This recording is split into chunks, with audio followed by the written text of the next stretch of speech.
Hello, எல்லோரும் எப்படி இருக்கீங்க? நல்லா இருக்கீங்களா? நம்ம இந்த வாரம் ஒரு ஆர்கோட் மட்டன் சாப்ஸ் சூப்பராக இருக்குங்க. ரொம்ப குறைவான இன்க்ரீடியன்ஸ் வச்சு சீக்கிரமாக செஞ்சு முடிச்சிடலாம். என் பையன் ஒரு வெப்சைட்டில் பார்த்தான்னு சொல்லி கொடுத்தான். நல்லா இருந்தது, எல்லாருக்கும் பிடிச்சிருந்தது. சரி, அதனால் இந்த வாரம் இது உங்களுக்கு செய்கிற மாதிரி சொல்லித்தரேன். அப்போ ஆரம்பிக்கலாமா? ஒரு பாத்திரம் எடுத்து வச்சுருக்கேன். அதில் 1/2 கிலோ மட்டன் நல்லா க்ளீன் பண்ணி எடுத்து வச்சுருக்கேன். இதில் 1 டேபிள் ஸ்பூன் மிளகாத்தூள், அது சாதா மிளகாத்தூள் தான். அப்புறம் மல்லிப்பொடி 1 டீஸ்பூன், கரம் மசாலா 1/2 டீஸ்பூன், இஞ்சி பூண்டு விழுது 1 டேபிள் ஸ்பூன், 2 டேபிள் ஸ்பூன் தயிர், புளி இல்லாத தயிராக பார்த்து எடுத்துக்கோங்க. அப்புறம் 200 ml தண்ணி அது ஊற்றிட்டு, அதோட 1/2 டீஸ்பூன் உப்பு அதை விட ஜாஸ்தி போட்டுறாதீங்க. 1/2 கிலோ மட்டனுக்கு 1/2 கிலோ உப்பு கரெக்டாக இருக்கும். ஜாஸ்தி ஆயிரும், வேறு ஜாஸ்தி போட வேண்டாம். அதெல்லாம் நல்லா மிக்ஸ் பண்ணி ஒரு அரை மணி நேரம் இல்லை 1 hour கூட வைக்கலாம், ஒன்றும் ப்ராப்ளம் இல்லை.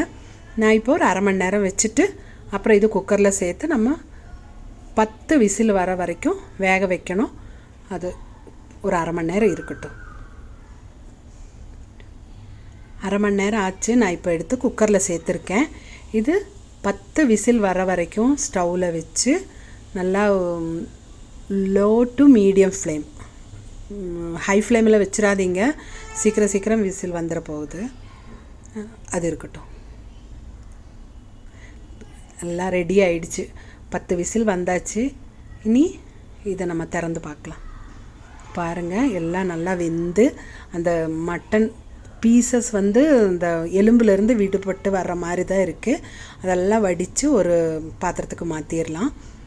இனி இந்த கறி இருக்குது இல்லைங்களா, இதை நல்லா கொதிக்க வச்சு வற்ற வைக்கணும்.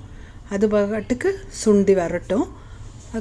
கொஞ்சம் நேரம் சீக்கிரம் சுண்டிடும். ஏன்னா அவ்வளோதானே, நம்ம வச்சதே 200 ml தண்ணி தான். மட்டன்லேருந்து இறங்கினா கொஞ்சம் தண்ணியும் இருக்கும்.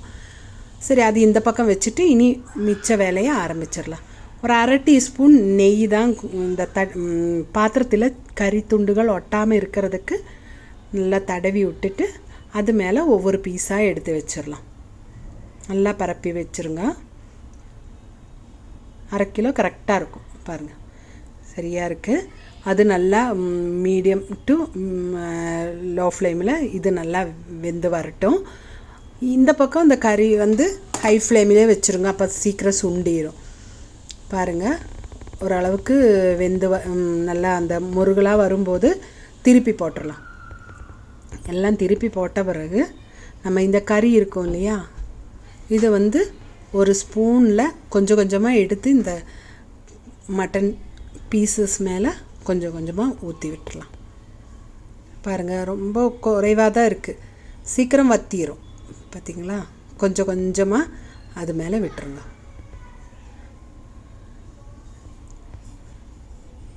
சரியா? இனி அது பின்னாடி திரும்பவும் அது கொஞ்சம் ப்ரௌன் கலர் ஆகிடும். அப்போ திரும்பவும் திருப்பி போட்டு அவ்வளோதான். பார்த்திங்க எவ்வளோ எண்ணெய் இறங்குதுன்னு. மட்டனில் தேவையான அளவுக்கு கொழுப்பு அதிலே இருக்கிறதுனால நம்ம தனியாக எண்ணெய் ஊற்றணுங்கிற அவசியமே இல்லை. ரெடி ஆகிடுச்சு. ஸ்டவ் ஆஃப் பண்ணிவிட்டு பவுலுக்கு மாற்றிட வேண்டியதுதான். பார்த்திங்களா, அழகாக இருக்குல்ல, சூப்பராக டேஸ்ட்டாகவும் இருக்குது. கண்டிப்பாக எல்லோரும் செஞ்சு பார்த்து எப்படி இருக்குன்னு ஃபீட்பேக் கமெண்ட் பாக்ஸில் கமெண்ட் பண்ணுங்கள். அடுத்த வாரம் ஒரு புது ரெசிபியோடு சந்திக்கும் வரைக்கும் வணக்கம்.